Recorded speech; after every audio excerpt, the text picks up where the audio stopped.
Just when you thought the theatrics of the 2020 election had settled into a footnote of history, a little gem from Muskegon, Michigan has resurfaced to stir the pot.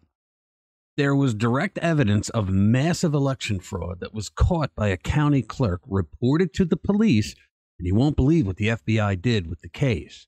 And by the end of this video, you will know why it's beyond ridiculous that the Democrats are fraudulently attacking Donald Trump for making statements that the 2020 election was stolen.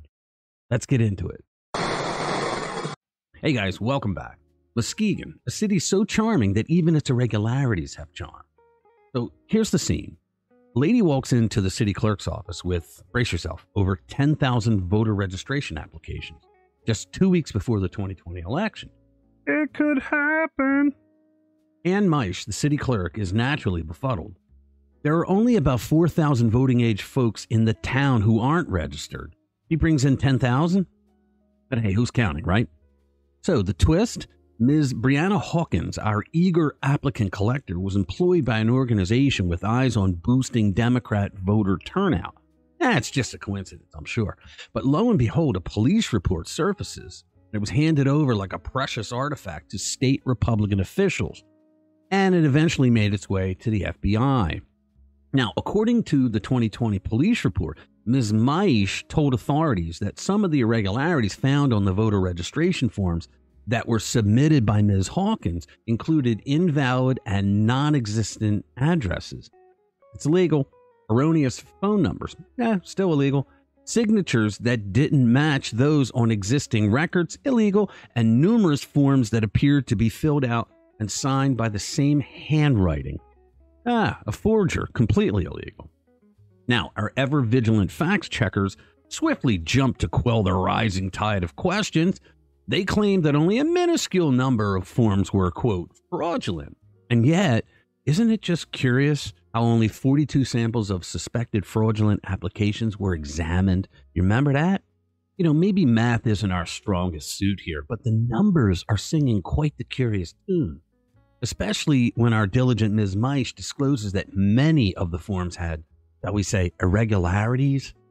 The irony thickens when Dana Nestle, Michigan's Attorney General, decides to indict GOP 2020 electors for, wait for it, advancing the false claim of widespread voter fraud, which isn't even a crime. This seems like one of those times when Democrats go on the offensive to shut you down, to silence you, and to frighten anybody else who wants to come along and complain about election results. One of the workers involved in handing over this fraudulent data was Lori Skibo, and her dedication to this case was nothing short of admirable. She reminisced about a time when she expected the cavalry to arrive and provide answers to the glaring irregularities of the 2020 voting process.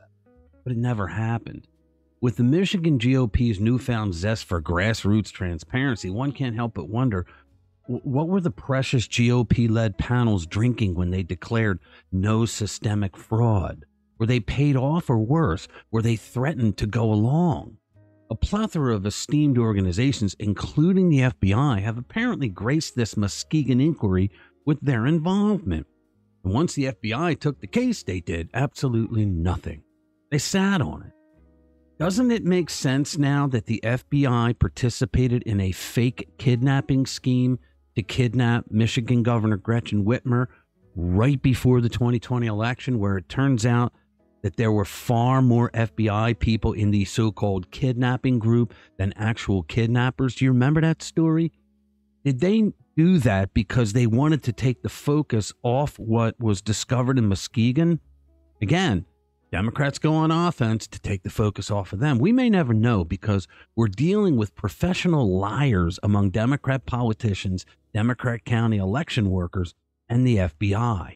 And the fake news media, they knew that this story was real, and they suppressed it and pushed the argument that there was no voter fraud. They interfered in an election. How many times does that make it where the fake news media interfered in elections? Well, let's see.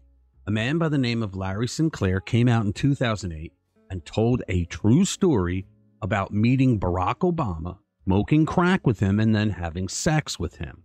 The press didn't report on it because the Obama campaign told them that whoever reports the story would not have access to the Obama campaign. And so they killed the story.